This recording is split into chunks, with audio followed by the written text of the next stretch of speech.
It's a new subject that people haven't seen before, never heard of before. It's the first romantic medical thriller of India, and I can't thank him enough to give me a role like this.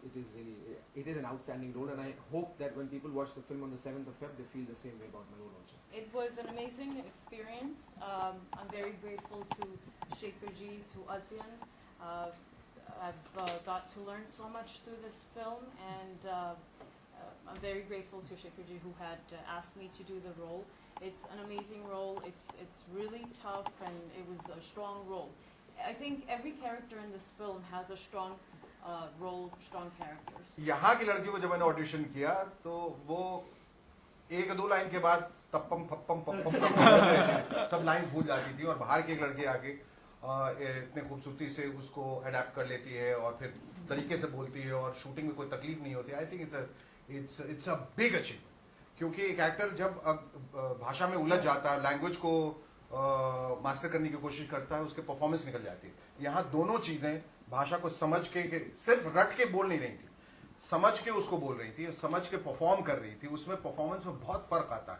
बिल्कुल challenge में ही तो, चुनौती में ही तो मजा है. अगर आप किसी मंजी हुई एक्ट्रेस को अगर आप ले आए और वो एक रोल दे तो अच्छा कर लेगी, उसमें कोई दो राय नहीं है, लेकिन उसमें कुछ नयापन नहीं होगा.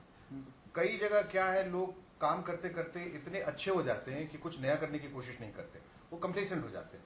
इसलिए, और स्पेशली इस किस्म की फिल्म, और फिर जब आप पहली फिल्म बना रहे हैं तो कोई एक बड़ी स्टार को ले, उनके नाज नखरे, उनके वैनिटी वैन से लेके उनके मेकअप, उनके हेयर ड्रेसर, उनके फर्स्ट क्लास टिकट, और ये सब मैं अफोर्ड नहीं कर सकता था. मैं गरीब डायरेक्टर हूँ, और इसलिए मुझे बहुत जरूरी था कि मैं बगैर एक टैंट्रम थ्रो करने वाली एक नई हीरोइन को लूँ. और वो कोई भी हो सकती थी. ये इनकी किस्मत में था कि मैंने फिल्म देख ली, या शायद मेरी किस्मत में था कि मुझे इन्हें मेरी फिल्म में काम करना था. whichever way it happened for the betterment of the film. It happened for good. तो चुनौतियां थी. बैठ के कई दफा इनको सीन समझाने में शायद थोड़ा ज्यादा वक्त लगता था.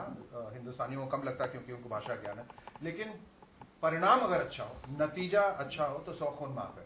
और मैंने बताया कि बहुत मेहनती हैं और बहुत पूरी कंसंट्रेशन और फोकस के साथ इन्होंने काम किया. तो चुनौतियां आई जरूर, लेकिन उन्होंने भी इसको स्वीकारी और मैंने भी उसको स्वीकारा. और उसके बाद जो फाइनल रिजल्ट आया, मुझे बहुत खुशी हुई कि मैंने जो चयन किया उसमें कोई गलती नहीं की. तुम ठीक कहते हो. तुम्हारी जिंदगी में आने वाला कल नहीं है और मेरी जिंदगी में है. जानते हो क्यों?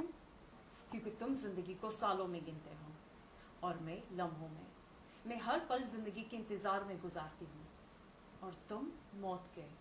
तो एक पल के लिए मत सोचना कि तुमने ये रिश्ता मेरी खातिर तोड़ा है. तुम्हें जिंदगी जीने की हिम्मत नहीं है.